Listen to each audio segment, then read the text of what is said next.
welcome to the Drum Show. My name is Chris Quinlan, and tonight I would like to talk about something a little bit different than drum technique and things that we do around the drums and everything that I do on the Drum Show.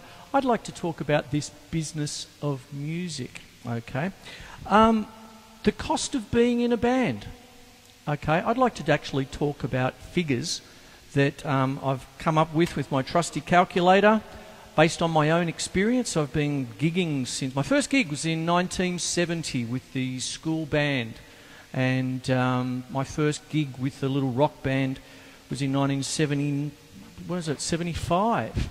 And then I started playing regularly in different bands from then. So I'm going back to the 70s, and nothing much has changed. We're now in 2013, and I'd like to talk about this. I'm hoping that this episode, for you non-musicians who are maybe watching the show, I'm hoping that after this episode you'll have a little bit more respect for musicians in general. The cost of being a muso, okay? You know, it can become astronomical. You know, the things we do for love. Oh my God, it's a song. Maybe Robert Goulet should be singing it. Bye-bye. Silly. Anyway. Essentially, what I'm doing tonight is really talking about all the little things that, you know, your accountant will tell you. What are you buying this for? What's this? How am I going to claim that? You know, all this sort of stuff. So that's what I'd like to talk about, the cost of being in a band. First of all, most people will agree, hopefully, that to get professional equipment, say if you're a guitarist, you know, you don't want a typical copy, you know, or something like that. You want a good solid Strat or a Les Paul or something like this, and they cost money. You work for it, then it works for you, is something that I've said quite a lot on this show.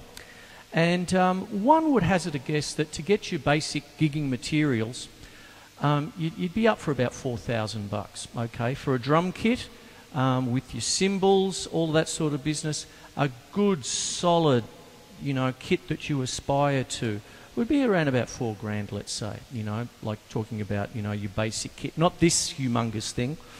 I've built this up over 20-something years, and I wouldn't take it out to the usual pub gig. I've got this kit because I do gamelan music one week, and then rockabilly the next week, jazz the week after that, and tonight I'm talking business.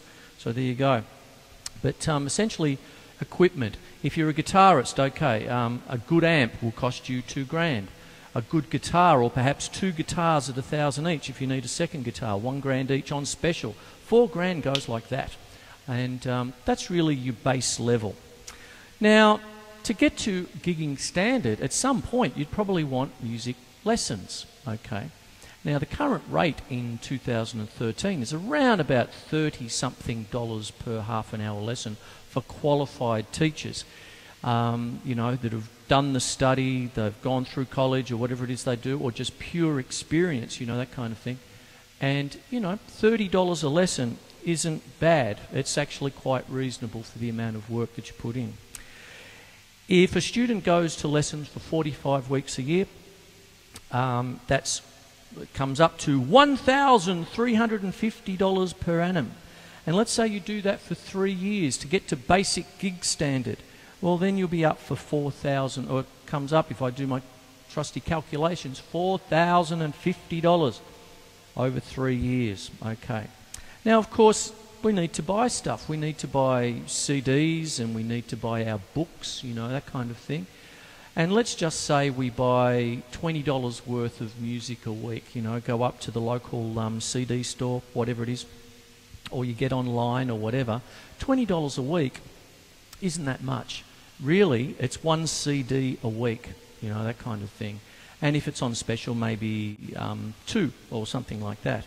Now, if you do that 52 weeks in a year, by 3 years, I'm taking a general standard of 3 years, okay? Given that a university course is usually 2 to 3 years long, you know, to get your bachelor's or whatever it might be. And that adds up to $3,120 just to get your library, okay? Just to get experience, you know, that kind of stuff. You know, listening, you know. You can't just go into a jazz gig without having listened to any jazz. I mean, it's ridiculous, you know, that kind of thing. You know, you can't play what you don't know. You know, that kind of thing. Now, when you do join a band, usually you'd sit an audition, you know, that kind of thing. Or maybe with good mates and stuff. But when you're going for a full pelt band, you know, and rehearsing, you'd love to do it in Dad's garage, you know, whatever. But the law of the land, people are just, I don't know, they're just intolerant of just live and let live to me. I've done shows in the past where, you know, things such as even my dear old dad's pubs. You know, my father was a publican and he ran two very famous hotels. He ran the Prince of Wales Hotel in St Kilda. The Prince, he had that from the mid-50s to 1963, and then he moved on to the Dan O'Connell Hotel in Carlton, all things Irish. He actually started it all in the mid-60s, and that's where I grew up. So I grew up I was a pub kid growing up in the environment of music all the time, and with the Irish music, the Prickly Bush Folk Club, which was the main folk club for the Dan O'Connell Hotel. I'd never saw so many fantastic musicians who really knew what they were doing.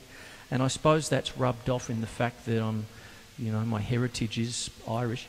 And, I would be listening to these superb Irish musicians play these jigs and reels and wonderful singing and incredible environment to grow up with. So I never take it for granted. But it also rubbed off on me that you have to work for it, because these guys worked throughout the 60s. They worked and worked.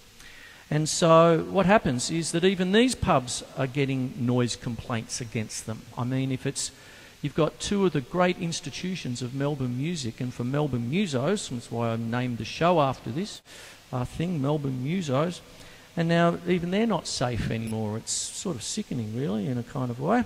But so you'd need a rehearsal space, a good dedicated rehearsal space. So you pass the audition, and let's say you spend 4 months rehearsing all your material. Okay, a typical rehearsal space is $60 per week. Say you've joined a 4-piece band, which is typical. And so therefore, a rehearsal a week for 16 weeks at $60. Your share would add up to $240 before you even blink.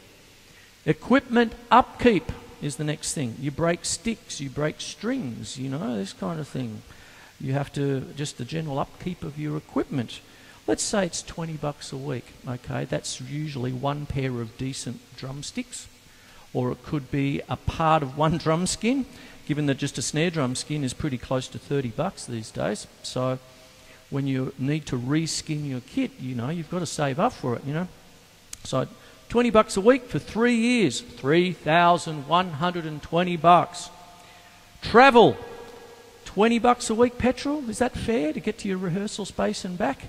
Okay. Even if you chip in for petrol for your dad, because, if you're doing it when you're 15, 16, 17, mum or dad's usually the roadie. It's very uncool, but it's a necessity. There you go. I hope all the mums and dads out there understand. There you go. And once again, that is also $20 a week at 3 years, and that is $3,120. Okay, I'm going to go to a break now and leave you with this total.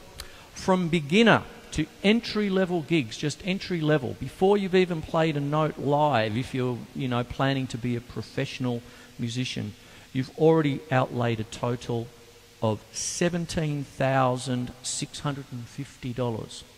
Okay? Take that into account. More of this after the break. Don't get sad. It's good. It's got a happy ending.